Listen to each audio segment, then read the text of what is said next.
वक्त मलाड इलाका है मुंबई के अंदर, जो काफी मशहूर इलाका है। वहाँ पर एक टैक्सी ड्राइवर की मौत होती है और उस टैक्सी ड्राइवर की मौत में एक तरीके से समझो कि नई दिशा मुंबईकर को या हम जैसे लोगों को दी। हुआ यूं कि वो मुस्लिम व्यक्ति था जिसकी मौत हुई, तो जो पहली बॉडी थी उसे क्रीमेट किया गया, जिसमें मुस्लिम समाज ने काफी एक तरीके से नाराजगी जाहिर की। अस्पताल में अगर हम जाते थे तो ऐसा लगता था किसी और ग्रह में आ चुके हैं लोग। जो काम करते थे तो हमारे अपने जानने वाले भी ये समझ रहे थे कि ये कुछ दिन में मर जाएंगे, लेकिन जब 8-10 दिन बीता उन्होंने देखा कि हम मरे नहीं है, तो कुछ लोग धीरे धीरे करके आगे आए। और शुरुआत में मैंने जैसे कहा कि मुस्लिम बॉडीज का ही हम काम करते थे, तो जब हम अस्पतालों में जाते थे तो हमने देखा कि मॉर्चरीज में काफी बॉडीज जो है वो बढ़ती जा रही है, एक के ऊपर एक बॉडी रखी। वो हालात देखे कि अपनों को दफनाने के लिए या जलाने के लिए अपने आने को तैयार, बॉडी देखने या सुनने को तैयार है। कई बच्चे ऐसे थे जो ये कहते थे कि ये माँ बाप हमारे लिए शायद कोई गलती हो गई है, फिर ये काम करिए, जला लीजिए, पैसे देगा।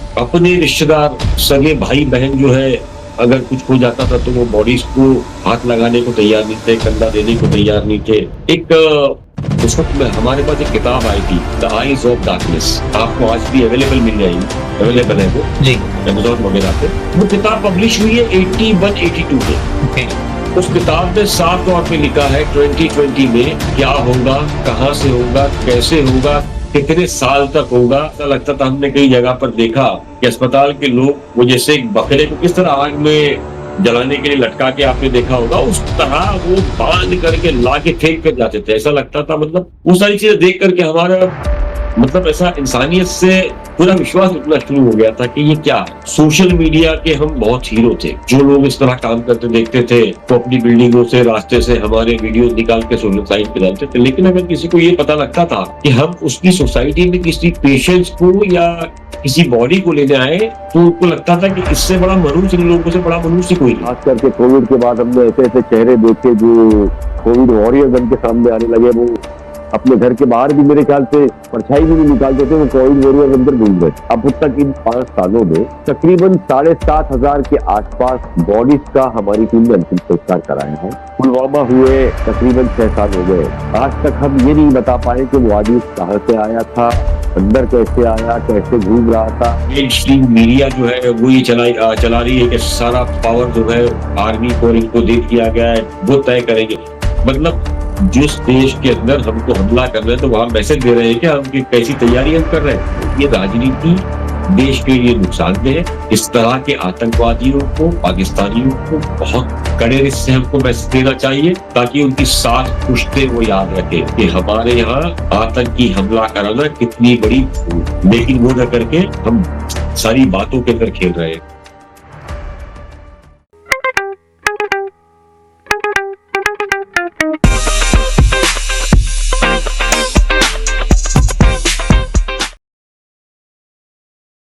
नमस्कार, जय हिंद। मेरा नाम है रौनक खासपुरिया। स्वागत है आप सभी का खासबुक पॉडकास्ट में। फ्रेंड्स, आज के हमारे स्पेशल गेस्ट हैं इस स्पेशल एपिसोड पर mister Iqbal Mamdani sir, who is journalist by profession and he is from Mumbai.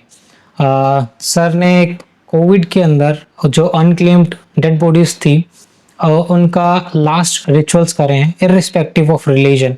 Sir ने हर रिलीजन के जो डेड बॉडीज़ हैं उनका रिस्पेक्टफुल क्रीमेशन करा है। He is a true inspiration in our society. Covid के टाइम पर जब हम घर से बाहर भी नहीं निकल रहे थे, सर ने उन डेड बॉडीज़ के साथ में डील करके और उनको लास्ट रिस्पेक्टफुल रिचुअल्स दिए हैं। सैल्यूट टू सर, जो आज हमारे पॉडकास्ट पर आए, उन्होंने अपना टाइम दिया है और बहुत सारी स्टोरीज बताई हैं। एक ट्रू इंस्पिरेशन है हमारी सोसाइटी के अंदर, एक ट्रू जेम है हमारी सोसाइटी के अंदर जो ऐसे काम कर रहे हैं। Let us start our podcast only on Khasbook. Before starting, please subscribe to our channel so that कि ऐसे exclusive guest के साथ में जो हमारे podcast हैं वो आप regularly देखते रहें। So, hello sir, how are you? मैं ठीक हूँ रौनक जी, आप बताइए। I'm already fine sir, absolutely fine. Sir, आपके साथ में बात करके और आपकी जो स्टोरी है हमें जानकर बहुत एक इंस्पिरेशन मिली और हमने देखा कि सोसाइटी के अंदर ऐसी पर्सनालिटीज भी हैं जो एक्सेप्शनल वर्क कर रहे हैं, कुछ अलग कर रहे हैं और हमें सोसाइटी के अंदर ये मैसेज जरूर भेजना चाहिए ताकि सोसाइटी के अंदर जो कॉमन पीपल हैं वो देखें, जाने और उनको भी एक इंस्पिरेशन मिले कि ठीक है, हम ऐसे भी कर सकते हैं सोसाइटी के अंदर एक चेंज लाने के लिए। रोहन जी, देखिए हमारा जो देश है ना, इसमें अलग अलग जात की संस्कृति, अलग अलग जात के लोग, अलग अलग जात की भाषाएं, अलग अलग जातों का पहनावा, ये सारी ही अलग अलग आप जैसे राज्यों में या उस राज्य के अलग अलग 80-100 किलोमीटर पे जब पहुंचोगे तो सारी चीजें चेंज होती जाएगी। लेकिन एक जो चीज है यहाँ भारत के अंदर, जिसे हिंदुस्तान कहा जाता है, वो ये है कि हमारे जो आपसी भाईचारा, ये जो मोहब्बत है, ये दुनिया में आपको कहीं नहीं मिलेगा। मतलब आपको जात का खाना मिल सकता है, जात की भाषाएं मिल सकती है, उनका रहन सहन अलग मिल सकता है, लेकिन जो मोहब्बत, जो संस्कृति, जो एक दूसरे के प्रति मोहब्बत और प्यार है, वो आपको कहीं नहीं मिलेगा। यही चीजें हमने लगातार देखी और उसी को समझ करके हम बड़े हुए। हम आज जो बचपन से लेकर के अब बुढ़ापे की ओर पहुंच रहे हैं, तो हमने आज भी वही चीजें देखी है कि एक दूसरे को सपोर्ट करके ही ये हिंदुस्तान ऊपर आया है और ऊपर जाता रहेगा। हालांकि कुछ ऐसे वक्त आते रहे हैं बीच में जो लोगों ने इसमें नफरत और जहर डालने की कोशिश की है, लेकिन क्या होता है कि इससे बहुत लंबा या बहुत आगे तक ये नहीं बढ़ पाते हैं। जो चुनिंदा मुट्ठी भर लोग होते हैं, हमारे जो देशवासी है, वो उठा करके उन सारी चीजों को फेंक देते हैं और ये मैसेज देते हैं कि हमको जो भारत की संस्कृति है, जो हमारे देश ने, हमारे शहीदों ने या जो हमारे बुजुर्गों ने हमें सिखाया है, बस उसी को लेकर चलना है, उसी को लेकर आगे हम चलते रहेंगे। इसी का नाम जो है वो भारत कहिए, हिंदुस्तान कहिए, इंडिया कहिए, यही एक हमारी पहचान है। Definitely sir, very beautiful spoken sir. Sir I want to know कि ये आइडिया आया कहाँ से, ये आपका जो एनजीओ है उसको स्टार्ट करने के लिए? प्लीज सर हमें स्टार्टिंग से बताइए। रौनक जी, देखिए कैसा है कि मेरा बैकग्राउंड जो है वो जर्नलिज्म से रहा है, मैं पत्रकार था। तो इंसान जब पत्रकार बनता है, या हमारी तरह जिस तरह जो देश के अंदर लोग पत्रकार है, या हमारे कुछ कलीग्स है, या कुछ ऐसे युवा जो है वो जनरेशन को लेकर के आगे बढ़ाना चाहते हैं या पत्रकारिता करना चाहते हैं, तो उनका एक उद्देश्य ये होता है कि देश के लिए और हमारे जो देशवासी है उनके लिए कुछ बेहतर किया जाए। उसी की धुन में वो लगातार उस पत्रकारिता के जीवन में आते हैं और आपने देखा है कि लगातार वो कई इस तरह के सरकार से या हालात से सवाल पूछते रहते हैं जो समाज के लिए बेहतर हो सके। ये एक चाहत होती है। तो इसी तरीके से पत्रकार जो होता है वो हर सांचे में ढलता है। चाहे वो युद्ध होता हो तो उसको भेज दिया जाता है, कहीं मर्डर हो गया तो चला गया, कहीं बिजनेस की बात आ गई, कहीं हालात आ गए, कहीं तूफान आ गया, तो दुनिया जब आराम पे जाती है या छुट्टी होती है, त्योहार होता है, तो उस दिन पत्रकार की स्पेशल ड्यूटी लगती है। तरह सभी हालात के अंदर जहाँ जरूरत होती है वो इस तरह काम करता है जैसे देश की आर्मी करती है, देश पुलिस करती है, या ऐसे सरकारी महकमे है जो इस हालात में खड़े होते हैं। तो पत्रकार का एक जीवन इसी तरीके से पत्रकार का रहता है, उसी का नाम पत्रकारिता है। तो जब 2020 कोविड पीरियड शुरू हुआ तो हालात इसी स्तर के थे, चाहे वो मुंबई हो, चाहे हिंदुस्तान हो या पूरी दुनिया हो। और ये जो हालात जब शुरू हुए, और मुझे याद है कि पहली बार जब मोदी जी ने, हमारे प्रधानमंत्री जी ने कहा कि एक दिन का लॉकडाउन, और उस लॉकडाउन को कंटिन्यू किया गया था, तो उस वक्त मलाड इलाका है मुंबई के अंदर, जो काफी मशहूर इलाका है, वहां पर एक टैक्सी ड्राइवर की मौत होती है। और उस टैक्सी ड्राइवर की मौत में एक तरीके से समझो कि नई दिशा मुंबईकर को या हम जैसे लोगों को दी। हुआ यूं कि वो मुस्लिम व्यक्ति था जिसकी मौत हुई थी, और सरकार के लिए भी एक नई चुनौती थी। सरकार समझ नहीं पा रही थी कोविड क्या है, किस बला का नाम है। तो उन्होंने कुछ गाइडलाइंस बनाए थे कि जो भी कोविड वायरस के जरिए मौत होगी तो वायरस बहुत खतरनाक है और उसके जरिए उसका क्रीमेशन किया जाएगा। तो जो पहली बॉडी थी उसे क्रीमेट किया गया, जिसमें मुस्लिम समाज ने काफी एक तरीके से नाराजगी जाहिर की कि दुनिया भर के अंदर बरियल होता है, और क्रीमेशन तो सिर्फ भारत हो गया, कुछ हिस्सा बांग्लादेश हो गया, श्रीलंका हो गया, नेपाल हो गया, वही होता है, बाकी तो पूरी दुनिया के अंदर बरियल ही होता है, जिसको लेकर के जीआर चेंज करना चाहिए। तो ठीक था, ये बात जो है सरकार की भी समझ में आई कि बरियल तो पूरी दुनिया में होता है। तो एक जीआर जो है वो कुछ घंटों में चेंज किया गया और वो नाराजगी भी दूर की गई। और जो क्रिश्चियन कम्युनिटी होती है, मुस्लिम कम्युनिटी होती है, हिंदुओं के अंदर भी ऐसी कई कम्युनिटीज है जिसके अंदर वो दफनाते हैं, वो बरियल ही करते हैं, वो क्रिमेशन नहीं करते हैं। तो उन सारी चीजों को गवर्नमेंट ने फिर कहा कि भाई इसका अंतिम संस्कार उनके रीति रिवाज के हिसाब से किया जाएगा। तो इन सारी चीजों को लेकर के 7 ऐसे कब्रिस्तान जो है वो अलॉट किए गए थे मुस्लिम समाज के लिए, और हिंदू समाज के लिए जो ट्रेडिशनल तरीके से हम अंतिम संस्कार करते हैं वो बंद कर दिया था। गैस और इलेक्ट्रिक चैम्बर्स ही शुरू। दूसरा, इस जीआर के अंदर ये कहा गया था कि अस्पताल के 3-4 किलोमीटर, यानी कि जो करीबी इलाका होगा वहीं का कब्रिस्तान या शमशान जो है वो अलॉट किया जाएगा, उसी में दफनाया भी जाएगा, उसमें जलाया भी जाएगा। दूसरा, डर इतना था कि लोगों के अंदर हो या पुलिस के अंदर के वायरस बहुत खतरनाक है और इससे ये जानलेवा साबित हो सकता है, ये फैल सकता है, इस तरह की जो बातें आई थी सामने, जिसको लेकर के एक सर्कुलर ये भी निकाला गया था कि जो भी कोविड से मृत्यु होगी उसकी लाश शमशान या कब्रिस्तान पुलिस की देखरेख में जाएगी और पुलिस से आपको परमिशन लेनी होगी। तो इस तरीके से ये शुरू हो गया था, लेकिन मुद्दा ये था कि जीआर तो आ गया था, सर्कुलर आ गया कि कैसा करना है, लेकिन करेगा कौन? बात तो ये थी। अच्छा, जितनी प्राइवेट एम्बुलेंसेज भी थी वो बंद हो चुकी थी, सरकारी एम्बुलेंसेज बहुत कम थी। अस्पताल में अगर हम जाते थे तो ऐसा लगता था किसी और ग्रह में आ चुके हैं लोग, पीपी किट पहन के एलियन की तरह घूमते थे, समझ ही नहीं आता था कि क्या है क्या नहीं। से पीपी किट देख के लगता था कि ये हॉस्पिटल का स्टाफ है, और पब्लिक जो है उसको कई कई मीटर तक दूर से खड़े रह के बात करना है। आप अस्पताल में जा नहीं सकते हो, अंदर अगर आपका पेशेंट है तो आप देख भी नहीं सकते हो, आप बात नहीं कर सकते, उस तरह के सारे हालात। तो जब ये मुस्लिम बॉडीज का मामला हुआ और सरकार ने अपना सर्कुलर जो है वो चेंज किया, उसके बाद में हमारे एक दोस्त एडवोकेट इरफान शेख और सलीम पारेख, ये सब लोगों ने एक टीम बनाई और सोचा कि क्यों ना हम काम शुरू करें। इस तरह ये काम की शुरुआत हुई थी, और ये काम की शुरुआत के अंदर एक छोटी टीम बना करके मुझसे भी बात हुई, तो मैंने कहा ठीक है मैं भी आता हूँ, काम किया जाएगा। तो इस तरीके से सबसे पहले जो है वो मुस्लिम बॉडीज का हमने काम शुरू किया, और जैसे जैसे हमको पता लगता था, हम वहाँ अस्पताल में फैमिली के अगर कोई मेंबर आते या कॉन्टेक्ट करते तो हम वहां से बॉडी क्लेम करते और उसको कब्रिस्तान तक लाके दफन करते थे। लेकिन जो चैलेंज था हमारे लिए वो ये था कि जैसे मैंने शुरुआत में कहा कि एम्बुलेंसेस की काफी कमी थी। तो क्या होता था कि एम्बुलेंसेस एक अगर बॉडी लेकर के हिंदू शमशान की तरफ बढ़ी है तो वहाँ 2-4 लाशें पहले से आ चुकी है, तो और वो एक वक्त में एक चैम्बर का इस्तेमाल, हर शमशान में 2 चैम्बर हुआ करते थे, इलेक्ट्रिक और या गैस, एक दिन में चलता था एक रात में। तो जाहिर सी बात है कि एक लाश को जलने के लिए कम से कम 1.5 घंटा लगता था, उसकी सफाई के लिए 20 मिनट से आधा घंटा, यानी कि एक लाश को 2 घंटा। अगर 4 लाश पहले से ही है तो जो अस्पताल से गाड़ी गई है वो 10 घंटे एंगेज है, 8 से 10 घंटे। जब वो आएगी तब जाकर के वो दूसरी बॉडी अपने वहां डालेगी और कब्रिस्तान या शमशान छोड़ेगी। तो ये जो है बहुत बड़ी चुनौती हो गई थी, जिसके लिए बॉडीज को मिलने के लिए कई घंटे लगते थे, कभी 12, 16, 18 घंटे भी लग जाते। तो परिवार भी परेशान रहता था, हम लोग भी परेशान रहते थे। इस तरह फिर हमने सोचा कि क्यों ना एम्बुलेंसेस हायर की जाए, उसका पैसा हम दे देंगे, दोस्त लोग मिल करके।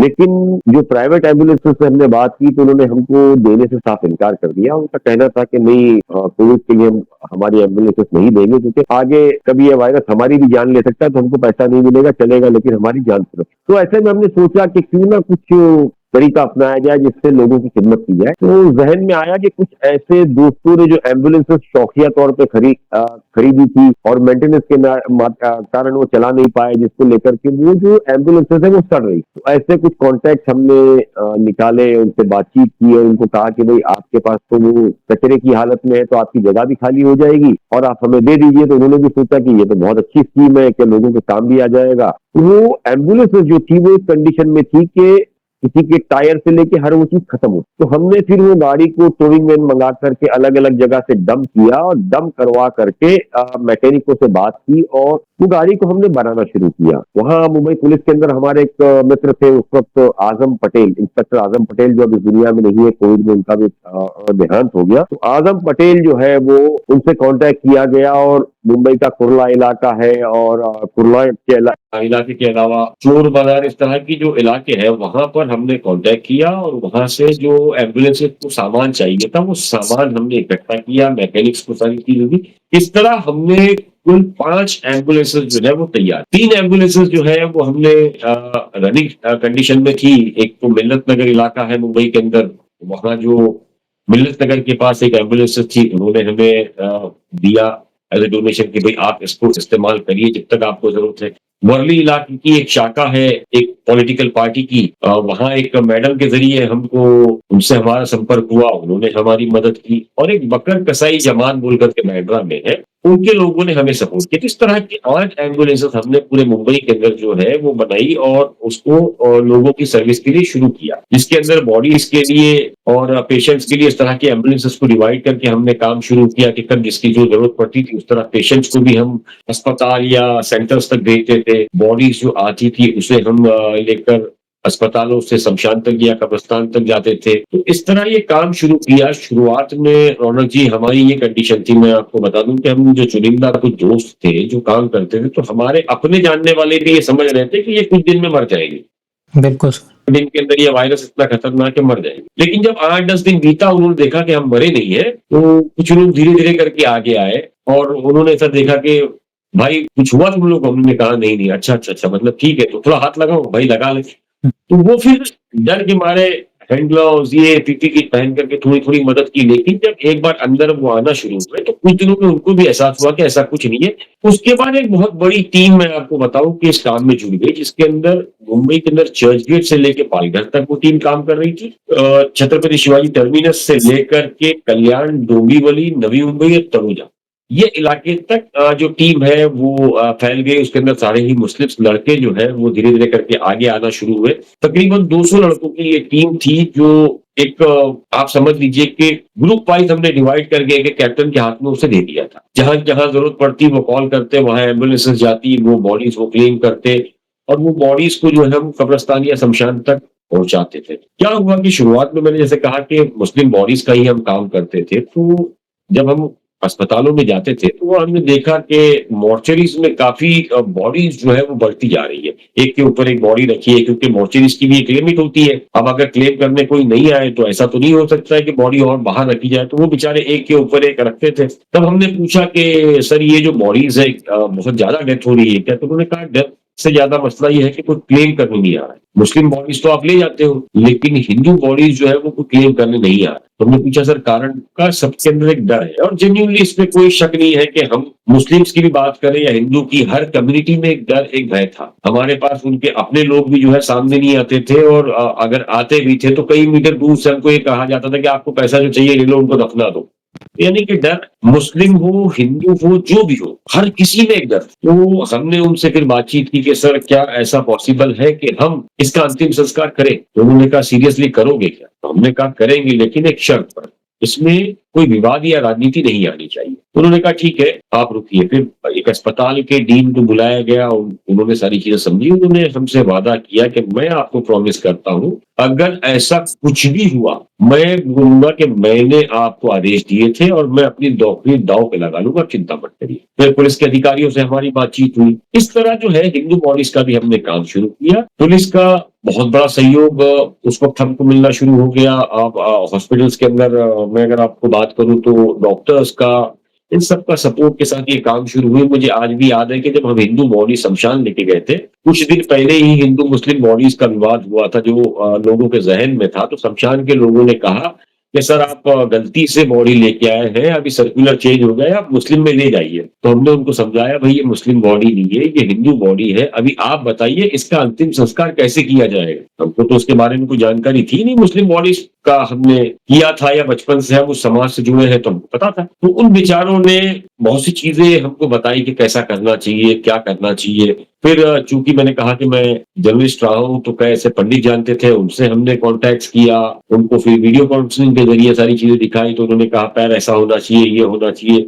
फिर किसी ने कहा गंगा जल होना चाहिए, किसी ने कहा तुलसी होना चाहिए। अब ऐसे हालात में लाए कहाँ से? तो हमने उनसे निवेदन किया कि सर अभी तो मिलना पॉसिबल नहीं है। तो उन्होंने कहा कोई बात नहीं, फिलहाल जो है वो नॉर्मल आप पानी डाल दीजिए, लेकिन कोशिश करिए गंगा जल आपको फला फला जगह मिल जाएगा। तो फिर हमारी टीम ने वो चंदन की लकड़ियां, इस तरह की टोटल 33 आइटम जो है मुझे हाथ में उसका एक तरीके से मास्टर हो गया हूँ कि 33 आइटम्स अलग अलग जो लगती है वो हमने उस वक्त जमा की। और उसके अंतिम संस्कार के अंदर वो सारा कार्य जो है वो हमारी टीम लगातार करती थी और वो इलेक्ट्रिक चैम्बर्स में रख करके उसका अंतिम संस्कार किया जाता था। इस तरह हमारी टीम ने तकरीबन 2,500 से 3,000 बॉडीज का अंतिम संस्कार कोविड पीरियड में कराया है, जो अपने आप में मुझे लगता है कि अभी अगर हम देखें तो ऐसा लगता है कि ईश्वर ने हमसे शायद बहुत बड़ा काम ले लिया। बिल्कुल 2,500-3,000 बॉडीज, यानी कि 1 साल से ज्यादा का वक्त वो चलता रहा और हम लगातार हमारी टीम काम करती रही। लेकिन मैं आपको बताऊं रौनक जी, उस वक्त में शायद मुझे या मेरी टीम को बहुत कुछ सीखने मिला है। डेफिनेटली हमने वो हालात देखे कि अपनों को दफनाने के लिए या जलाने के लिए अपने आने को तैयार नहीं, बॉडी देखने या छूने को तैयार नहीं। कई बच्चे ऐसे थे जो ये कहते थे कि ये माँ बाप हमारे नहीं है, शायद कुछ गलती हो रही है, फिर भी एक काम करिए, जला दीजिए हम पैसे दें, या दफना दीजिए हम पैसे दे देंगे। इतना वो सिनेरियो भी था। मुझे सुपर अस्पताल का एक वाकया है कि एक छोटी बच्ची थी, उसकी माँ जो है एक्सपायर हो गई थी और उसका कोई नहीं था। हमारी टीम वहां पहुंची थी और उस बच्ची की माँ को हमने क्लेम किया। उसके बाद हमने उसका अंतिम संस्कार कराया। बाद में पता चला एक परिवार का सदस्य अपना कोई रिश्तेदार बता करके, मामा बता करके आ गया और उसने काफी चर्चा हमसे बातचीत की, लेकिन बातचीत से हमको कुछ चीजें समझ नहीं आ रही थी। बहरहाल हमने फिर पुलिस को सारी चीजें बताई। तो उसमें जो मैडम थी उसने बहुत कड़ी तहकीकात की कि आप मामा कैसे हो, क्या हो। बाद में पता चला वो फर्जी आदमी था और उसके इरादे कुछ ठीक नहीं लग रहे थे। उसके बाद उस बच्ची को हमने केयर सेंटर में भेज दिया जहां उसकी देखरेख की गई। उस मैडम ने उसका बहुत ख्याल रखा एक बेटी की तरह। तो ऐसे कई केसेस हमने देखे कि फायदा उठाने वाले लोग वहां भी मौजूद थे। जैसे कुछ प्राइवेट एम्बुलेंसेस थी जो चलती थी, लेकिन उनके डिमांड्स इतने थे कि एक आम आदमी जो है वो पूरा नहीं कर पाता था। 25,000 30,000 मतलब कुछ किलोमीटर के लिए। दूसरा, अपने रिश्तेदार सगे भाई बहन जो है अगर कुछ हो जाता था तो वो बॉडीज को हाथ लगाने को तैयार नहीं थे, कंधा देने को तैयार नहीं थे। अगर कुछ लोग शमशान या कब्रिस्तान आ भी जाते थे तो आप यकीन करिए कि 40 या 50 फीट की दूरी पर वो खड़े रहते थे और फैमिली का अगर एक दो व्यक्ति को हिम्मत कर भी लेता था दफनाने या जलाने के लिए तो उसको कंधा देने के लिए कोई तैयार नहीं होता था, ना उससे मिलने को कोई तैयार होता था। बस वो 20 और 10 फीट की दूरी से कोई हाथ जोड़ता था, कोई सलाम करता था और चले जाता था। हालात बहुत खराब थे। रौनक जी, अगर कोई पेशेंट है और वो अस्पताल में है या घर में है, पता लग जाता था कोविड है, तो खाना पहुंचाने के लिए लोग डरते थे। उसके अंदर ऐसे भी लोग थे जिन्होंने अपनी परवाह न करते हुए आउट ऑफ द वे बहुत काम किया। उनको मेरा और मेरी टीम का सैल्यूट है। मैं आपको सच्चाई बता रहा हूँ। ऐसे भी कई अनगिनत लोग हैं जो कई कई किलोमीटर तक खाना बना करके पहुंचाते थे, जो राज्यों छोड़ करके राज्यों से बाहर जा रहा है। कोई गरीब तबका है जो कमाने के लायक नहीं है। हालात ऐसे हो गए थे कि जो कमाने वाले, जो सैलरी वाले लोग हैं, उनके पास भी लगभग पैसे खत्म हो गए थे। तो वो हर घर को एक जरूरत होती थी खाने की। दूसरा, बीमारी से इतना डर था कि अगर कोई पास पड़ोस में खांसता तो भी लोगों को दहशत हो जाती। बिल्कुल सही कई कह रहे लोग क्वारंटाइन होते थे, कई लोगों को सेंटर्स में भेजा जाता था, कई लोगों को अस्पताल में भेजा जाता था। अस्पताल की कंडीशन ये थी कि वो सबसे बड़े भगवान वही बने हुए होते थे। मुंह मांगी कीमत, आपके पास पैसा है कि नहीं है, लेकिन उन्हें पैसा आपको देना है। जब चाहो वहां उनके पास जगह नहीं है। और सबसे बड़ा कमाल तो ये था कि डरा हुआ आदमी जो है वो इलाज की बात कर रहा है, जो हाथ लगा करके चेक करने को तैयार नहीं है वो लाखों रुपए की दवाई की और ट्रीटमेंट की बात कर रहा है। मेरा अस्पतालों में जाना होता था रौनक जी, आप यकीन करिए हम लोग तो थोड़ा सा, मुझे लगता है उस वक्त एक पागल की स्थिति में शायद कहीं भी पहुंच जाते थे। जब हम डॉक्टर से मिलते थे वो एलियन जो है एक रिपोर्ट देखता था और धड़ाधड़ इंजेक्शन लगाना शुरू कर देता था पेशेंट को। कुछ पैचेस दिखने चाहिए होते होते उसको, तो उसको लगता था कि बस अब इसको कोरोना हो गया, अभी मरेगा। तो इस तरह डॉक्टर्स का बिहेवियर था, जिसको हम भगवान कहते हैं। वो भगवान इतने अच्छे थे कि उन्होंने देखे बिना ही आशीर्वाद देना शुरू कर दिया था लाखों रुपए का। जो गया वो लाखों से कम बेचारा आया ही नहीं अस्पतालों में। और अस्पतालों के हालात ये थे कि लोग कोरोना से जितना नहीं मरे उतने दहशत से मरे। एक दूसरे की आवाज से या देख करके पेशेंट को लगता था कि बस वो मर जाएगा और वो उसी में वो अटैक आ जाता था। उस दौरान किसी ने कोविड के अलावा कोई बीमारी की जांच ही नहीं की। जिसने भी जांच की बस वो एक पैच देखा एक्सरे में और मान लिया बस कोविड हो। अब जाकर के ये सारी चीजें पता लगती है कि जितना हम समझ रहे थे ऐसा कुछ नहीं है। एक उस वक्त में हमारे पास एक किताब आई थी, द आईज ऑफ डार्कनेस। आपको आज भी अवेलेबल मिल जाएगी, अवेलेबल है वो जी, अमेजोन वगैरह पे। वो किताब पब्लिश हुई है 81-82 में। ओके, उस किताब में साफ तौर पे लिखा है 2020 में क्या होगा, कहां से होगा, कैसे होगा, कितने साल तक होगा और कैसे कराया जाएगा। एक किताब जो इस पूरे घटनाक्रम के 40 साल पहले आती है। रिसर्च में कुछ तो वक्त लगा ही होगा उसके। बिल्कुल सही। तो अगर उसने वो सारी चीजें लिखी है तो मतलब सोचो कि कितना लंबा प्लानिंग किया गया था इंसानियत को बर्बाद करने के लिए। मैं जितनी चीजें आपको बता रहा हूँ, आप ये अमेजोन पे किताब मंगा लीजिए, the eyes of darkness, dean cruise की है, तो आपको कोविड क्या था क्या है सब समझ में आ जाएगा। अपनों ने अपनों को खोया। आज शायद वो लोग पछताते होंगे कि उनके अपनों को वो देख नहीं पाए। कब्रिस्तान की ये हालात कर दिए गए थे कि 10 फुट खोदो नहीं तो ये हो जाएगा वो हो जाएगा। तो एक एक गड्ढा जो है 10-10 फुट का किया जाता था। अच्छा, इतना है। शमशान के अंदर ये हालात थे कि इंसान को देखने को तैयार नहीं। मतलब ऐसा लगता था, हमने कई जगह पर देखा कि अस्पताल के लोग वो जैसे एक बकरे को किस तरह आग में जलाने के लिए लटका के आपने देखा होगा, उस तरह वो बांध करके ला के फेंक कर जाते थे। ऐसा लगता था, मतलब वो सारी चीजें देख करके हमारा मतलब ऐसा इंसानियत से पूरा विश्वास उठना शुरू हो गया था कि ये क्या है। हमारी कई बार अस्पताल की जो टीम आती थी उनसे बहुत बार कहा सुनी हो गई कि हमने कहा ठीक है आप लाइए, हम उतार के हम सम्मान से रख लेंगे, क्योंकि जाने वाला इंसान है, बिल्कुल सही। ये वक्त चला जाएगा, वो वापिस आने वाला भी नहीं। तो ऐसी बहुत सी कड़वी यादें हैं रौनक जी हमारे जीवन में। मुझे लगता है कि ईश्वर न करे कभी अब ये दौर किसी को देखना पड़े। सोशल मीडिया के हम बहुत हीरो थे, जो लोग इस तरह काम करते देखते थे तो अपनी बिल्डिंगों से रास्ते से हमारे वीडियो निकाल के सोशल साइट पे डालते थे। लेकिन अगर किसी को ये पता लगता था कि हम उसकी सोसाइटी में किसी पेशेंट्स को या किसी बॉडी को लेने आए, तो उनको लगता था कि इससे बड़ा मनुष्य, इन लोगों से बड़ा मनुष्य कोई नहीं। उनको लगता था ये जीते जागते कोविड बम है, अब ये आए हैं इतना वायरस लेकर के तो अब पूरी बस्ती को हो जाएगा। तो हमारे जाने के बाद है ना, बस्तियों को बाकायदा सैनिटाइज किया जाता। अच्छा। ये चीजें हमारे अपने दोस्तों में भी थी कि अगर कहीं आप पहुंच जाओ और उनको पता लग जाए कि शमशान या कब्रिस्तान से आ रहे हैं, तो वो नहाना धोना शुरू कर देते थे, सैनिटाइज करना शुरू कर देते। डर बैठ गया था। लेकिन इसमें सबसे अच्छी बात यह है कि हमारे अपने परिवार की, जिन्होंने इस हालात के अंदर अपने बच्चों को बाहर जाने दिया और ये कहा कि आपको करना चाहिए क्योंकि ये मुसीबत हमारे शहर हमारे देश पे आई। तो मैं अपनी पूरी फैमिली को, हमारी माताजी के साथ में घर के सभी बच्चों तक, सभी का मैं शुक्रगुजार हूं कि ऐसे माहौल में वो खड़े रहे। यहाँ डर का, भय का माहौल था, वहां परिवार ये चाह रहा था कि आप बाहर जाके काम करिए ताकि जो डरे हुए लोग हैं, जो परेशान लोग हैं, उनका एक सहारा बन सके। उन्होंने भी सो सर आई वाज आस्किंग कि आपने इतने वो से वो सिनेरियो देखा है, ह्यूमैनिटी को इतना क्लोजली देखा है कि जो दिखता है वो होता नहीं है, और ऐसे खराब वक्त के अंदर वो कैसे रिएक्ट करते हैं अपने अपनों के साथ में, वो आपने बहुत क्लोजली देखा है।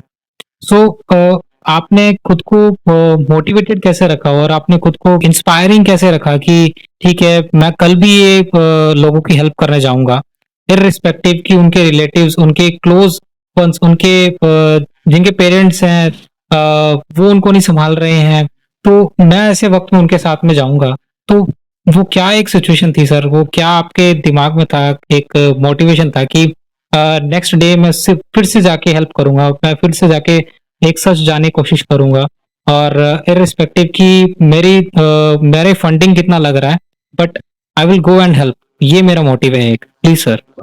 देखिए कैसा है, मैं आपको बताऊं, हर जगह पर हमारी तरह के लोग हर जगह मौजूद। सिर्फ ऐसा नहीं है कि हम ही एक ऐसे व्यक्ति थे जिन्होंने काम किया है। आप देश भर की उस दौर के सारे हालात उठा के आप देखिए, हर समाज के, हर तबके के लोग बाहर निकले, उन्होंने काम किया और एक मिसाल कायम, जिसे आज भी सराहा जाता है। वो आज एक हीरो के तौर पर देखे जाते हैं। कई ऐसे भी लोग हैं जो कभी पर्दे पे नहीं आए लेकिन एक बहुत बड़ा रोल उन्होंने अदा। इसमें सबसे बड़ा जो योगदान होता है आपकी परवरिश का, आपके घर का होता है कि आपका घर जो है वो क्या चाहता है। तो बचपन से हमारे घर के अंदर एक चीज सिखाई गई थी कि इंसानियत के लिए हमेशा आगे बढ़कर काम करना चाहिए। जैसे अगर मैं दोनों ही तरीके से बात करूं, चाहे वो इस्लाम की बात करूं या चाहे मेरे अपने देश भारत की बात करूं, दोनों ही जगह की ट्रेनिंग ये है कि इंसानियत से बड़ा कोई धर्म नहीं, और आके मजलूम हो, जिसको मदद की जरूरत है, उसे स्वार्थ न करके आप मदद करिए तो उससे अल्लाह खुश होगा और उसके बेनिफिट आपको हमेशा देता रहे। और यही हमारी संस्कृति भी सिखाती है। इन्हीं चीजों को लेके हम बाहर निकले, बाहर निकल करके समाज में पहले भी काम करते थे, सोशल वर्क का, पत्रकार का, इस बार भी वही करना था। उसी सोच से काम को आगे बढ़ाया गया। दोस्तों ने जेब के पैसे भी लगाए, कुछ और लोगों से भी मदद ली अलग अलग जगह से। कई बनमुखी हाथ जो है वो भी आगे आए, उन्होंने भी अलग अलग जगह मदद की, और इस तरह ये काम जो है वो रौनक जी बढ़ता गया। तकरीबन साल भर तो वो हालात ऐसे रहे कि इसको बयां करना मुश्किल। फर्स्ट फेज और उसके बाद सेकंड फेज। बिल्कुल बिल्कुल। सेकंड फेज के अंदर जो मौतें होना शुरू हुई, पहले में तो डर एक था, उसके बाद सेकंड में मौतें, तो लोग परेशान हो चुके थे। जैसे मैंने आपसे कहा कि अपने डरे हुए थे कि क्या किया जाए। कुछ ऐसी भी फैमिली थी जो अपनों को देखना चाहती थी, तो हम उसका कुछ चेहरा खोलते थे, उसका कई बार वीडियो शूट व्हाट्सएप किया जाता था या लाइव दिखाया जाता था। इस तरह उनके आखिरी दर्शन उनके अपनों को कराए। कई लोग ऐसे भी रहे हैं जो हमारे साथ खड़े रहे हैं, और अनगिनत ऐसे रहे जिन्होंने सोचा कि पैसा मुंह पे मार दो, ये काम कर लेंगे शायद ये पैसे के लेकर। ऐसे भी लोग हमें मिले, तब उनको मैं बोलते थे एक काम करो बाबा, पैसा अपने पास रखो, ये अंतिम संस्कार हम लोग कर लेंगे, आप एक काम करो, इतनी दूर खड़े भी मत रहिए, आप चले जाइए, नहीं तो आप मर आ जाओगे। क्योंकि हमारे अंदर भी चिढ़ आनी शुरू हो गई थी। क्योंकि क्या होता है, हमने भी एक परिवार के साथ ही जीवन बिताया है और ऐसे हालात में अगर परिवार न खड़ा हो तो चिड़ तो आनी है। तो इन सारी चीजों को देख करके उस बेटे पे, उस भाई पे, उस पति पे सब पे दया भी आती है, गुस्सा भी आता। भले ही हम बड़ी बड़ी बातें करें लेकिन डर तो सभी में। और उस वक्त देखिए हमारी टीम के साथ में पुलिस के जवान भी थे जो काम कर रहे थे, उससे बड़ा डर डॉक्टर्स को था। बिल्कुल। के बावजूद मैं सभी डॉक्टर्स की तो बात नहीं करूंगा, लेकिन अच्छे डॉक्टर्स भी रहे हैं जिन्होंने बहुत बड़े लेवल पर आकर लोगों की जान बचाई है। और उसमें कुछ ऐसे भी रहे जिन्होंने सिर्फ पैसा बनाया, ट्रू सर। जिनके पास कुछ नहीं था वो आज अस्पतालों के मालिक बन चुके हैं, बंगलों के मालिक बन चुके हैं। तो दोनों ही तरफ के लोग हमको देखने मिले, अच्छे बुरे सब।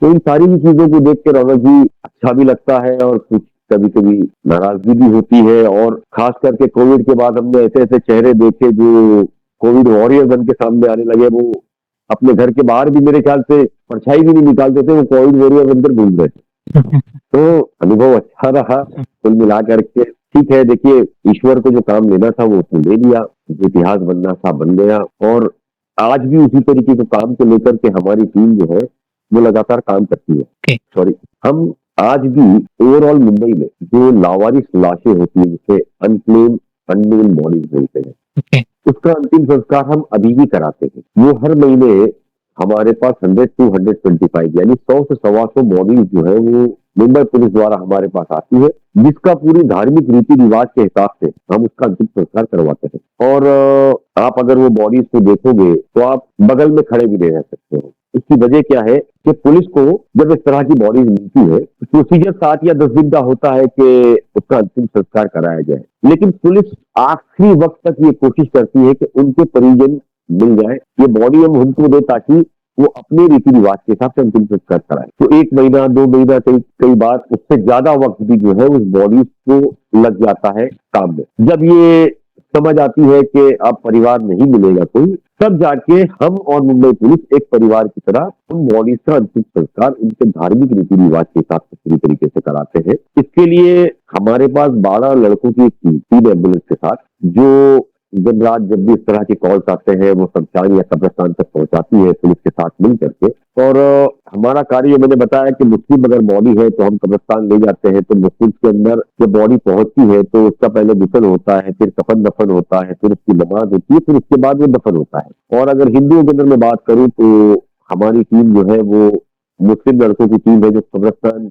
अपना शमशान तक पहुंचाती है। वहाँ हमारे पास जो हमारे अपने बहुत करीबी हमारे नॉन मुस्लिम लड़के हैं जो एक लंबे समय से हमारे साथ हैं, उनका काम होता है कि पूरी धार्मिक रीति रिवाज के साथ विधि करके उसको अग्नि देना। अग्नि के बाद में जो अस्थियां होती है उसे कलश में जमा करना, उसे रखना, और हर महीने उन सभी की फिर एक बार पिंडदान पूजा होती है, उसका फिर विसर्जन होता है जो हिंदू शास्त्रों के हिसाब से पूरे सम्मान के साथ किया जाता है। इस तरह हर महीने आप देखोगे कि हमारी टीम काम करती है। अब तक इन 5 सालों में तकरीबन 7,500 के आसपास बॉडीज का हमारी टीम ने अंतिम संस्कार कराया है। अच्छा, ग्रेट नंबर। और लगातार ये संख्या बढ़ती जाती है। कई बार अंतिम संस्कार के बाद भी फैमिलीज हमको मिली है और उनके परिजनों को पहचाना है, और जब उनको पता लगा कि सारा क्रिया हमने किया है तो बहुत दुआएं दी। तो हमें उम्मीद है कि आज 7,500 परिवार हमारे साथ है, उनकी दुआएं हमारे साथ है। और मुंबई पुलिस की एक जो टीम है वो लगातार हमारे साथ मिलकर इस कार्य को आगे बढ़ाती रहती है। तो लोगों से बस यही अपील है कि वो इस तरह के कार्य के अंदर लोगों के लिए दुआएं दे, आगे आकर देश में इस तरह की टीम बनाए। अगर टीम नहीं बना सकते तो इस तरह के जो लोग काम करने वाले हैं उनका समर्थन करें। दोनों की exactly sir. Sir, I want to know कि हमारी कंट्री के अंदर देखा जाता है कि कॉन्फ्लिक्ट करवाए जाते हैं बेस्ड ऑन रिलीजन, और ये बात किसी से नहीं छुपी है। So you are true example of that sir, कि आप इररिस्पेक्टिव ऑफ रिलीजन आप अपना काम कर रहे हैं, जिसे हम कहते हैं कि unity in diversity. You are true example, true inspiration of that sir. Sir, during that time sir, covid के टाइम पर आपके सामने भी बहुत सारी मुसीबतें आई होंगी ऐसी कि आपको अलाउ नहीं करा गया होगा बिकॉज ऑफ दैट। तो ऐसे कुछ इंसिडेंट्स आए हैं, तो उससे कैसे ओवरकम करें सर आप? रौनक जी, उस वक्त तो ये जितने पॉलिटिशियंस और ये जितनी बातें करने वाले हैं ना, ये घर के साये के बाहर भी नहीं निकलते। काम करने के लिए बाहर आना पड़ता है। बिल्कुल सही। एक राजनेता ने ये बात जरूर की थी मुंबई के अंदर, मैं नाम लेना पसंद नहीं करूंगा, जी। कि ये मुस्लिम लड़के काम करते हैं, हमें भी परमिशन दी जाए, हम भी करेंगे। अच्छा। तो कुछ मीडिया के जरिए मेरे पास आई थी बातें, और खैर मेरी समझ में आ गया, तो मैंने कहा एक काम करिए और नेताजी को बोलिए कि सर आप घर से नीचे उतरिए, आपके झंडे के पीछे हम चलेंगे, खर्चा भी हम करेंगे, आप खाली बाहर आइए। अब एक दो कोविड पेशेंट को अग्नि दे दीजिए, उसके बाद नेताजी बाहर नहीं आए कभी। नहीं आना था जरूर, स्टोरी तो सबको बताया कि हाँ ठीक है।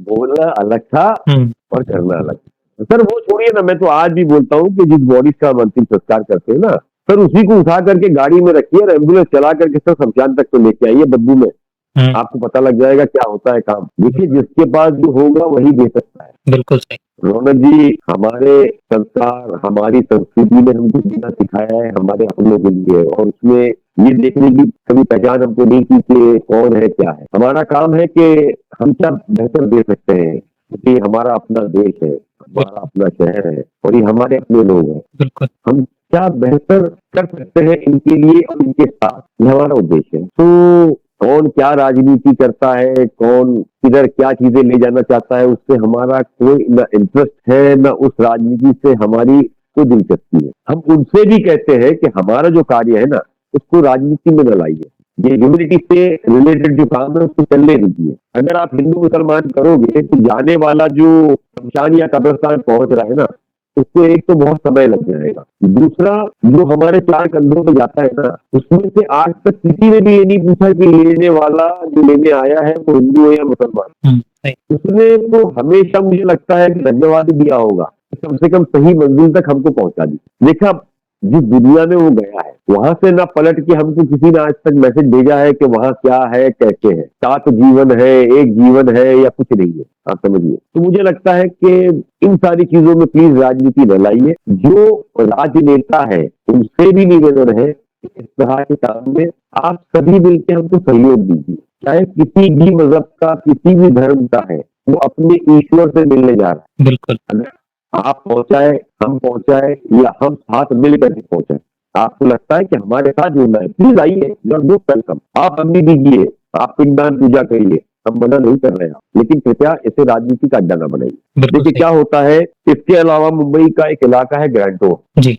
यहाँ हमारा खाने का काम चलता है। ये खाने का काम दोपहर और रात 2 टाइम चलता है। क्या होता है, देश भर से जो लेबर कम्युनिटी होती है, वो खास करके नॉर्थ से हो गया, नॉर्थ इंडिया से काफी बड़ा सत्ता है लेबर जो मुंबई काम करने पहुंचता है, कलकत्ता से पहुंचता है, पंजाब से कहीं पहुंचते हैं, अलग अलग राज्यों से लोग पहुंचते हैं, और मुंबई काफी महंगी शहर गिनी जाती है। यहाँ रहन सहन खाना पीना सब महंगा होता है। बाहर से जो लोग आते हैं उनकी पगार 12,000 से 18,000 के बीच में होती है। तो अगर वो एक वक्त खाना खाने भी जाते हैं तो 100 रुपया मिनिमम एक टाइम का लगता है, जो महीने का 3,000 होता है, और 2 वक्त अगर वो खाता है तो 6,000 रुपया लग जाता है। अगर 4-6 लोग मिलके भी रहते हैं तो कुछ ना कुछ देना आता है, इंसान है, चाय पिएगा, कुछ और करेगा, तो पैसे उनके पास बचते नहीं है। तो वो क्या करते हैं, सुबह एक पैकेट बिस्किट और चाय ले लेंगे, या भून पाव टाइप ले लेंगे, चाय ले लेंगे, और वो खा करके रात तक काम करते हैं, रात को एक वक्त खाना खाने जाते हैं, ताकि जो पैसा बचेगा वो अपने परिवार को भेज सके, परिवार पालने के लिए, उनकी पढ़ाई के लिए। जी।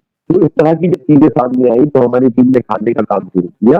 वो खाना जो है दिन में और रात मिला करके 400 साढ़े 400 पैकेट जो है वो हम फ्री फूड डिस्ट्रीब्यूशन करते हैं, जो मुझे लगता है कि हार्डली 35 to 40 मिनट में खत्म हो जाता है। अच्छा, इतना डिमांड। पॉलिटिक्स अलग है और भूख अलग है। पॉलिटिक्स अगर उनका घर चलाती है, उनका खर्च चलाती है, तब मैं उसका सम्मान करता हूँ, लेकिन बदकिस्मती से हम वो चला नहीं रहे। लेकिन अगर मेरी तरह मुंबई में या देश भर में ऐसे कई अलग अलग लोग हैं जो इस तरह का काम करते हैं, तो कोई भी पॉलिटिशियन हो उसे इस तरह के काम करने वाले को सपोर्ट करना चाहिए, न कि राजनीति। बिल्कुल सही। ऐसा ना हो कि राजनीति के चलते जो थोड़ा बहुत भी इंसानियत से रिलेटेड काम चल रहा है वो खत्म हो जाए, लोग भागना शुरू कर दें आपके डर के मारे। देखिए हमें कोई लीडर बनना नहीं है, ना ही हमारा इंटरेस्ट है किसी पार्टी के। हमारे लिए सब एक है, सब देशवासी है, हमारे शहर के लोग हैं, हमारे लिए इंसान है। तो हमारा सिंपल चाहना है कि भाई आप हमारा पीछे सपोर्ट करा दीजिए, न कि राजनीति। यही निवेदन सभी पॉलिटिकल पार्टी से है मेरी। ऐसा करिए ताकि हम एक मिसाल बन सके, न कि मजाक बने। तो आप कुछ ऐसा करिए ताकि एक हमारे साथ फंड हमको मिल सके, क्योंकि फंड हमें लगते हैं हर जगह, चाहे वो अस्पताल से लेकर के शमशान हो या प्रस्थान हो, पिंडदान हो, विसर्जन हो, सर हर जगह जीने वाला जो है ना वो सबसे बड़ा तकलीफ है। जो जीवित है उनको पैसे लगते हैं, वो हर चीज में पैसे मांगते हैं, मतलब उनके लिए कोई सम्मान, कोई चीज, माफ करिएगा बहुत कड़वी बात कर रहा हूँ, लेकिन उनको पैसे के बिना कुछ नहीं दिखता है। तो इन सभी चीजों के लिए पैसा लगता है और हमारी टीम किस तकलीफों से वो पैसों को जमा करती है, कैसे हाथ फैलाती है, किन किन लोगों के पास जाना पड़ता है, कितनी बातें सुननी पड़ती है, वो हमारी टीम जानती है। तो अगर आप कुछ कर सकते हैं तो भाई प्लीज कुछ फंडिंग करवा दीजिए, सरकार की तरफ से करवा दीजिए, क्राउड फंडिंग की तरफ से करवा दीजिए, CSR करवा दीजिए। बहुत सारी स्कीम्स है, हमारी कई CSR कंपनी से बात हुई, तो CSR कंपनी जो है जिसको सरकार ने आदेश दिया है कि भाई आप इतना % कंपलसरी है, उसके अंदर वो 100 रुपए के पीछे बताते हैं कि 90 हम वापिस लेंगे, 10 आपको देंगे।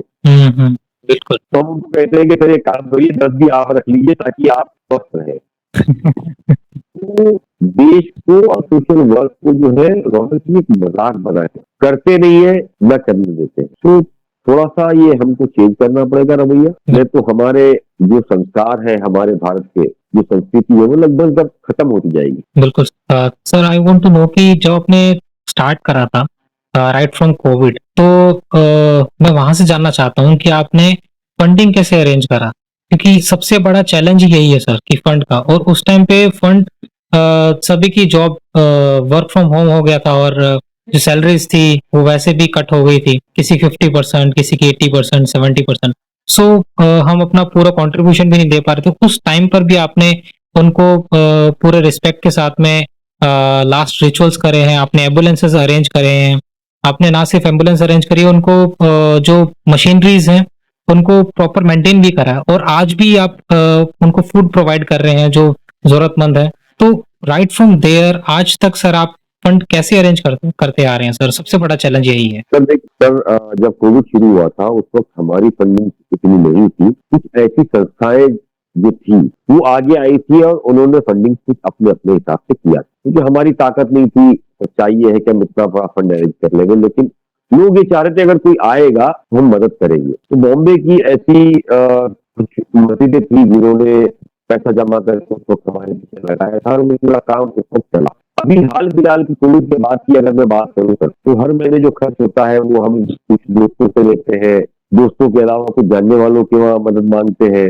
और उनसे एक गुजारिश करते हैं कि आपसे जो बन पड़ता है हमको दीजिए, हमारा ATG वाले जो सर्टिफिकेट है उसका आपको बेनिफिट मिलेगा। तो वो मदद कर देते हैं। अभी हम आम जनता से भी ये उम्मीद करते हैं कि क्राउड फंडिंग के जरिए वो हमें मदद करे ताकि ये काम को आगे हम चला सकें, क्योंकि हमारे लिए भी ये एक चैलेंज बनता जा रहा है, क्योंकि पैसे आ नहीं रहे हैं और आप सोचिए कि सारा हमारा काम छोड़ करके हम सिर्फ पैसे के पीछे भागते हैं और लोगों से गुहार लगाते कि प्लीज तो दीजिए, प्लीज तो दीजिए। तो मुझे लगता है कि क्राउड फंडिंग अगर लोग हमें मदद करना शुरू कर दे, जो भी हैसियत है, हम ये नहीं कहते हैं कि वो लाखों और करोड़ों में दे, उनसे जो बन सकता है वो अगर हमें देते हैं, हमारी संस्था को देते हैं, तो बहुत बड़ा काम होगा। जैसे मैंने आपको कहा CSR फंडिंग में तो जितने लोगों से हमारी बात हुई, आज तक मुझे याद नहीं है कि कोई ऐसी कंपनी हमको मिली हो जिसने बोला हो कि हम पूरा डोनेशन देते हैं। मैक्सिमम ऐसे मिले हैं कि 70% रिटर्न करिए, 30% आप ले लीजिए। तो सर हम 30% ले लेंगे, सबसे पहला तो ये है कि वो 70% हम उसको दे कहाँ से,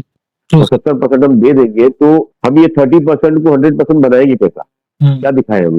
यानी कि चोरी भी कॉर्पोरेट हाउसेज ही सिखाती है। तो मुझे लगता है जो सरकारी विभाग है जिनको पता है कि ये कॉर्पोरेट हाउसेज क्या करते हैं, तो ऐसी गहन जांच करनी चाहिए, वो पैसे कहाँ लगे, और हमारी तरह जो संस्थाएं देश में काम करती है उसको एक जेन्युइन फंडिंग उन्हें करानी चाहिए और हमारी जैसी संस्थाओं पर भी ट्रैक रखना चाहिए। नो डाउट कि कहीं हम भी तो बहक नहीं रहे, हम भी तो गलत पैसों का इस्तेमाल नहीं कर रहे, इसके ऊपर भी कड़ी निगरानी रखनी चाहिए। मुझे नहीं लगता कि उसमें कोई गलत बात है। पैसा देखकर कोई बहकता है, हम भी बहक सकते हैं या हमारी तरह संस्थाएं बहक सकती है, तो आप उस पर भी कंप्लीट ट्रैक रखिए। लेकिन जो CSR फंडिंग है, इस तरह की फंडिंग हमारे जैसे लोगों को दिलाइए आप, ताकि ये काम आसानी से हम और बढ़ा सके। क्योंकि सिर्फ मुंबई देखिए, हमको मीरा भाईंदर, वसई, विरार साइड से या थाना साइड से, नवी मुंबई साइड से भी हमको कॉल्स आते हैं, पुलिस की डिमांड आती है, लेकिन हमारे पास रौनक जी पैसा होना चाहिए, हमारे पास गाड़ियां होनी चाहिए, मैन पावर होना चाहिए, तब जाके तो हम काम करेंगे ना। अगर ये सारी चीजें हमारे पास अवेलेबल नहीं है तो आप मुझे बताइए कैसे हम काम कर सकते हैं। तो जब तक देश का आम नागरिक एक क्राउड फंडिंग के जरिए, CSR के जरिए बड़ी कंपनियां ये अगर हमारे साथ जुड़ती है तो इस काम को हम और बड़े लेवल पे ले जा सकते हैं। लोगों की भलाई के लिए या उनके उद्धार के लिए बहुत सा काम कर सकते हैं दोनों की। True sir, true. Coming to the end of this podcast, sir अभी मैं पूछना चाहता हूँ कि राइट नाउ, जैसे कि अभी कश्मीर में जो क्राइसिस अभी देखने को मिला, और लास्ट हमारी बात हुई थी कि आप you were in Kashmir, I think अभी भी सर आप कश्मीर में ही हैं? नहीं, मैं कश्मीर से कल ही लौटा हूँ। Okay, so what is the इसकी सिनेरियो? वजह यह है कि वहाँ जितने टूरिस्ट प्लेसेस है सरकार ने इस वक्त बंद कर दिए। टोटल 48 टूरिस्ट पॉइंट जो है वो बंद कर दिए। ओके, दूसरी जितनी बॉर्डर्स है वहां पर किसी भी मीडिया को परमिशन नहीं है जाने की। तो गुरेज की तरफ हो, कुपवाड़ा हो, ये जितने एलओसीज के एरिया है वो बंद कर दिए गए। पहलगाम में जहां ये आतंकी हमला हुआ था वहां भी बंद कर दिया गया है और अलग अलग। अब मेरी अपनी समझ है कि ऐसे वक्त में सरकार को सुरक्षा बढ़ा करके टूरिज्म को और बढ़ावा देना चाहिए था, ताकि इस तरह के आतंकवादियों को और दुश्मन को ये मैसेज जा सके कि हम न आपसे डरे थे, न डरे हैं, न डरेंगे। लेकिन ये उसके उलट हो गया। अब हालात ऐसे हो गए कि सरकार से जो सवाल करता है तो सरकार उस पर या तो FIR दर्ज कराती है या तो उसके चैनल बंद करा देती है। तो समझ में नहीं आता है कि हम अपने ही देश में रह करके अपने लोगों से युद्ध कर रहे हैं और बाहर हम बात कर रहे हैं कि हम कुछ दिनों में वॉर जो है वो करेंगे। देखिए, वॉर की स्थिति में हम है नहीं। एक सर्जिकल स्ट्राइक वगैरह ये वो हम कर सकते हैं, जैसे पुलवामा में किया था। जी, पुलवामा हुए तकरीबन 6 साल हो गए। आज तक हम ये नहीं बता पाए कि वो आदमी कहाँ से आया था, अंदर कैसे आया, कैसे घूम रहा था। सत्यपाल मलिक जो कि गवर्नर थे, उन्होंने जो अपनी चिट्ठी में लिखा था और उस चिट्ठी में उन्होंने कहा था पूरी तरीके से कि एक आतंकवादी हमले का खतरा है और इस खतरे को लेकर के आने वाले दिनों में बहुत हालात हो सकते हैं। और इन सारी ही चीजों को लेकर के अब तक कोई रिपोर्ट नहीं दी गई। इस बार भी जो आतंकवादी हमला हुआ है 16 तारीख को ही सिक्योरिटी क्यों हटाई गई? प्रधानमंत्री की विजिट वहां पर थी, वो आपने कहा कि मौसम के चलते कैंसिल की गई। ठीक है, कोई बात नहीं। उसके बाद प्रधानमंत्री का विदेश दौरा होता है, वहां से वो पहुंच जाते हैं, भारत आते हैं और भारत आने के बाद में जो है वो बिहार चले जाते हैं और वहां से इंग्लिश में मैसेज देते हैं। अब पता नहीं मुझे बिहार में वो किसको इंग्लिश के अंदर मैसेज दे रहे थे, पाकिस्तान में बैठे आतंकवादियों को या किसको, मैं अभी तो थोड़ा समझ नहीं पा रहा हूँ उन सारी चीजों को लेकर। लेकिन हाँ, उसके बाद अब तक भी प्रधानमंत्री जो है वो कश्मीर 2 हफ्ते बीत जाने के बाद भी नहीं पहुंचे। मणिपुर को लगभग 3 साल होने आए, अब तक प्रधानमंत्री वहां नहीं पहुंचे। प्रधानमंत्री ये बात कर रहे हैं कि करारा जवाब दिया जाएगा। मेन स्ट्रीम मीडिया जो है वो ये चला रही है कि सारा पावर जो है आर्मी को इनको दे दिया गया है, वो तय करेंगे। मतलब जिस देश के अंदर हमको हमला करना है तो वहां मैसेज दे रहे हैं कि हम कैसी तैयारी हम कर रहे हैं। तो ये राजनीति देश के लिए नुकसानदेह है। इस तरह के आतंकवादियों को, पाकिस्तानियों को बहुत कड़े रिश्ते से हमको मैसेज देना चाहिए ताकि उनकी साथ पुश्ते वो याद रखें जी, कि हमारे यहाँ आतंकी हमला कराना कितनी बड़ी भूल है। लेकिन वो न करके हम सारी बातों के अंदर खेल रहे हैं। बिल्कुल सही। So sir, I was saying कि let us end this podcast. हमने आपके बारे में ऑलमोस्ट सभी पर्सपेक्टिव कवर कर लिए हैं, और आपकी जो पर्सनालिटी है सर बहुत वर्सेटाइल है, और जो आप सोसाइटी के लिए कर रहे हैं सर, जैसे कि आपने अभी स्टोरी बताई है, जो बहुत ज़्यादा इंस्पायरिंग है sir.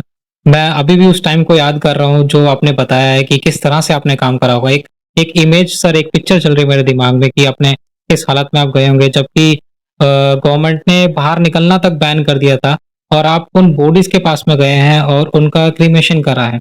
You are true hero sir.